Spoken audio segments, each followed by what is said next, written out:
This week, the Housing Industry Association basically said the quiet part out loud. Australia is nowhere near on track to hit the government's 1.2 million homes target.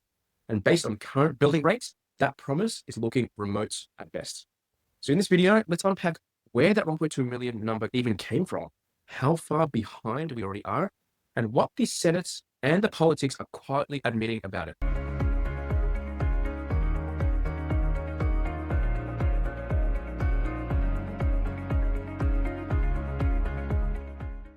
So, look, this isn't coming from conspiracy forums. This week's story is based on the Treasury's official National Housing Accord documents, where the 1.2 million target was set and explained. The National Housing Supply and Affordability Council's own modelling, which says under current settings, we'll only build around 930,000 homes in the Accord period, not the 1.2. And new HI Planning Blueprint Scorecard commentary this week, which points out we only built 173,232 homes in the 2025 financial year, which is well below the 240,000 per year that is needed. And that hopes of hitting the new target are now remote at best. Plus, some very spicy Senate and political comments about redacted modeling and whether this was ever realistic in the first place. So this isn't about doom or cheerleading. It's about what the official numbers and industry bodies actually say. So stick around for the middle of this video because we're going to put one simple picture on screen. On one side, the 1.2 million homes the government promised by mid-2029. On the other side, the 938,000 completions that the government's own housing council is forecasting under the current policy. Once you see the gap and then the overlay, this week's HIA numbers on how many homes we actually built last year and what Senate committees and opposition MPs are now saying out loud about the modelling and the politics, you'll have a much clearer view of what that means for rents, prices, and your strategy as an investor for the next 3 to 5 years. So let's start with the basics. What even is this 1.2 million number and why that number specifically? So back in late 2022, the federal government signed the National Housing Accord with the states. The original idea was build 1 million new, well-located homes over 5 years from mid-2024. Then the National Cabinet in August 2023, they upgraded that goal to a new target of 1.2 million new, well-located homes between 1st of July 2024 and 30th of June 2029. That's an extra 200,000 homes on top of the original promise. Treasury describes this as an ambitious national target, meant to align housing supply with expected demand over that 5-year period and start chipping away at the existing shortage in the system. So do a bit of maths here. 1.2 million homes over 5 years. That means 240,000 completions per year on average. For context, Australia has never consistently built 240,000 homes a year. For most years, completions have been somewhere between 170 to 200,000 range. Only the odd peak year getting above that. So from day one, this target was higher than what we usually do, meant to both meet new demand and catch up on past supply, and described as aspirational rather than guaranteed by Treasury and the Accord documents. The other piece of the puzzle is the National Housing Supply and Affordability Council, the independent body set up to actually run the numbers. In the first state of the Housing System 2025 report, the council said, under current economic conditions and policies, it expects around 938,000 dwellings to be completed over the Accord period. That's a shortfall of 262,000 homes compared to the 1.2 million target. After demolitions, new net supply is forecast at 825,000 homes versus about 904 new underlying households. So a 79,000 dwelling shortage, even on demand, let alone fixing the backlog. So that same body that calls the target suitable and ambitious is also clear that on current settings, it just won't be met. That's the starting point. Now, let's bring in what changed this week. So on 17th of February, the Housing Industry Association released its latest Planning Blueprint Scorecard and related media commentary. So a few key points here. In the 2025 financial year, 173,232 homes were built across Australia. To hit 1.2 million over 5 years, we need 240,000 completions per year. So we were about 67,000 homes short of the pace needed in just that first year. HIA then notes, at this rate, hopes of completing 1.2 million homes by 2029 were looking remote.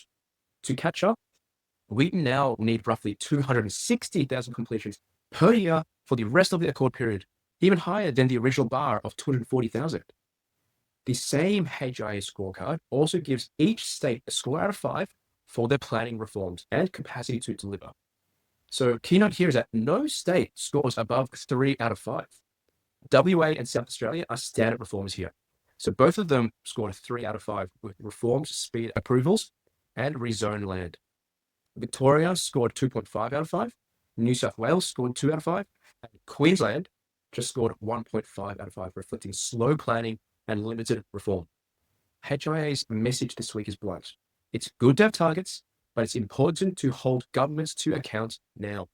The housing construction will be an election issue in the near future. So the official target is 1.2 million.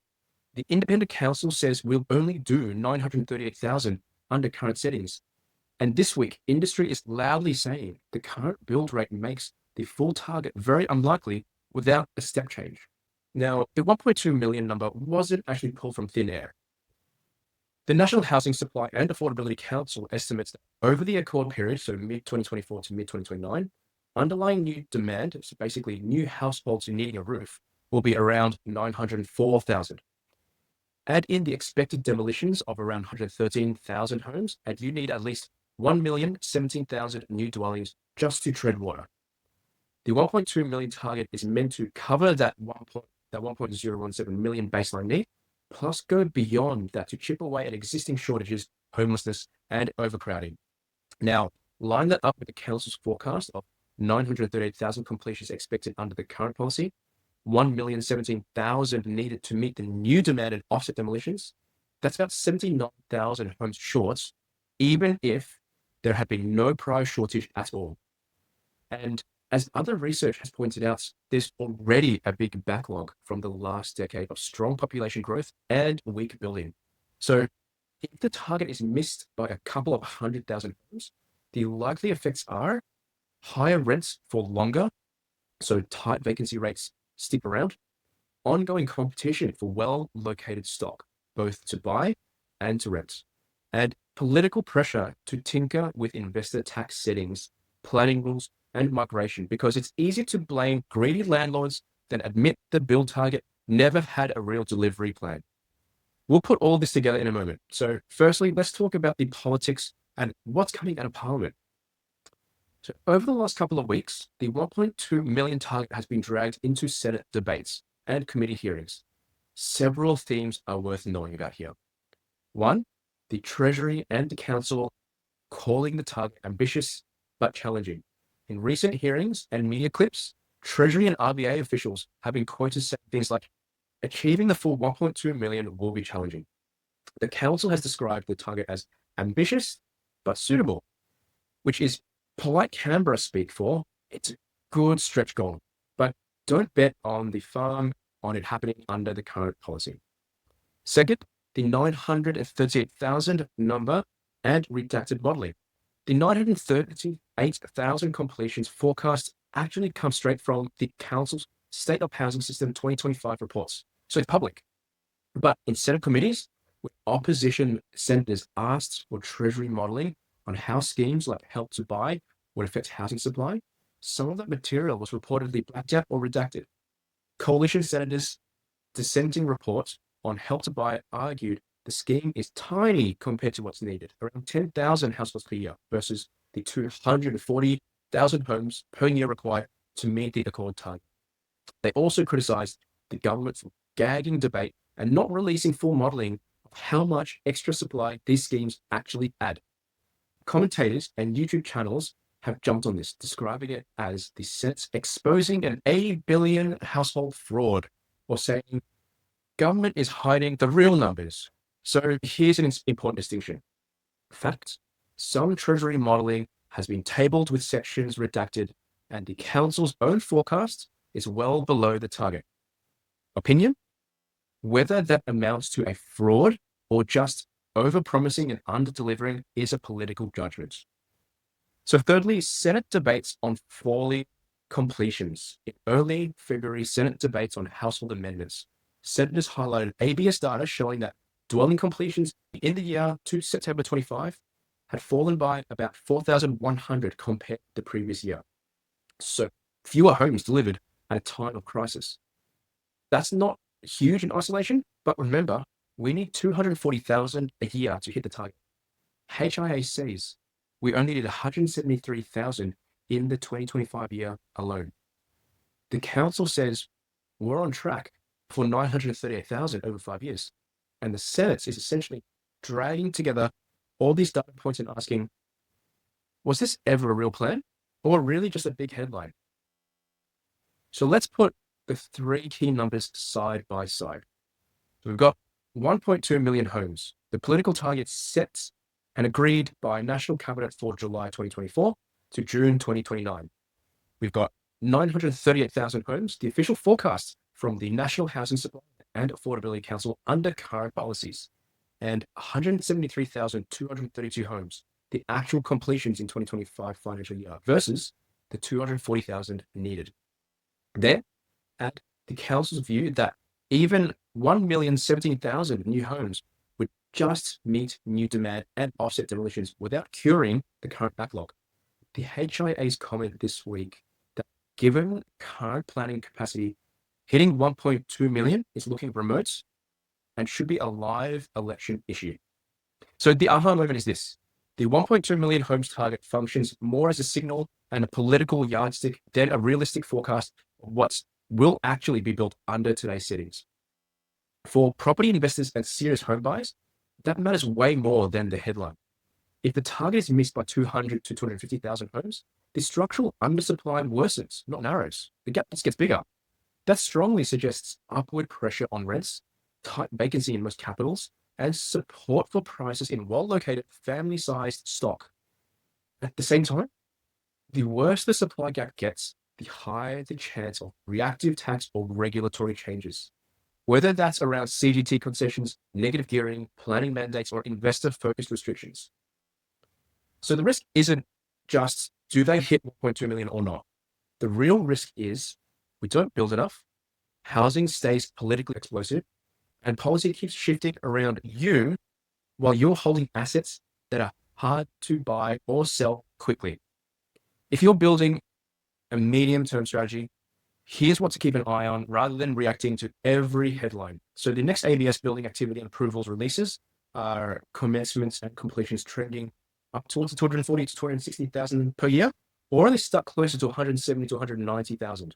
So watch for any sustained lifts in multi-unit approvals. That's key. If governments want more well-located infill rather than outer suburbs raw. 2, any updates from the National Housing Supply and Affordability Council. Any new report or speech that revises the 938,000 forecast, or that spells out what policy changes would actually be needed to get closer to 1.2 million. 3, budget season housing announcements. Look for signals on planning incentive payments to states, any tweaks to investor tax settings framed as housing affordability measures, and whether the government quietly reframes the target from we will deliver to we aim to deliver. And 4th, state level planning reforms. HIA's scorecard shows WA and SA as standout reformers, with New South Wales, Vic, and Queensland lagging behind. So watch whether the bigger eastern states actually follow through with faster approvals and upzoning, or keep talking while delivery stalls. So if this helps you see through the 1.2 million homes headline, understand what's really going on with supply, hit the like so it reaches more Aussies who are trying to make sense of it. And look, if you're listening and thinking, okay, so we're probably not getting 1.2 million homes, but what does it actually mean for my next purchase, my borrowing, my risk? I want you to book a call with us today. Link is in the description below. Thank you for watching. Hope to see you next time.